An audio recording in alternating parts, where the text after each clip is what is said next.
এক ভাই প্রশ্ন করেছেন, কুরবানির জন্যে পশুর বয়স কত হওয়া শর্ত? ছাগল, দুম্বা, ভেড়া এই তিন জাতীয় পশুর বয়স হতে হবে 1 বৎসর, পরিপূর্ণ হতে হবে।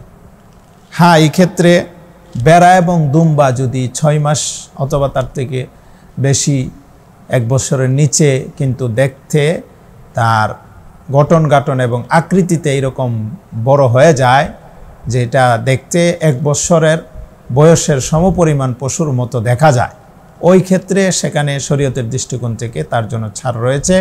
সেই দুম্বা এবং ভেড়ার ক্ষেত্রে 1 বছরের নিচে হলেও যদি 1 বছরের পশুর সমপরিমাণ দেখতে বোঝা যায় তখন তার দ্বারা কুরবানি করা যায়, এতে কোনো অসুবিধা নেই।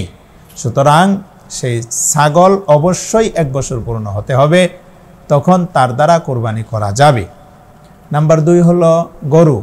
সেই গরুর বয়স পূর্ণ 2 বছর হতে হবে। 2 বছর হইলে তাহলে এই গরুর মাধ্যমে কুরবানি করা যাবে, সহি হবে। অথবা উট, নাম্বার 3 উট। সেই উটের বয়স 5 বছর হতে হবে। উটের বেলায় 5 বছর অন্তত হতে হবে, তখন তার দ্বারা কুরবানি করা যাবে। সুতরাং আমরা এই বিষয়ে পরিষ্কার এই কথা জানতে পারলাম যে 5 প্রকার প্রাণী, উট, গরু, ছাগল, ভেড়া, দুম্বা, সেই 5 প্রকার প্রাণী দিয়ে কুরবানি হয়। এর মধ্যে ছাগল, ভেড়া, দুম্বা এই 3 জাতীয় পশুর বয়স হতে হবে পুরনো 1 বছর, গরুর বয়স হতে হবে পুরনো 2 বছর, আর উটের বয়স হতে হবে পুরনো 5 বছর।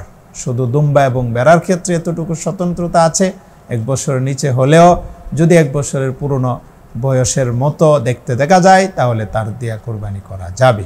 আল্লাহ তাআলা আমাদেরকে সঠিক মাসআলা জেনে বুঝে আল্লাহ তাআলা সেই কুরবানির আমল করার তৌফিক দান করেন। আসসালামু আলাইকুম ওয়া রাহমাতুল্লাহি ওয়া বারাকাতুহু।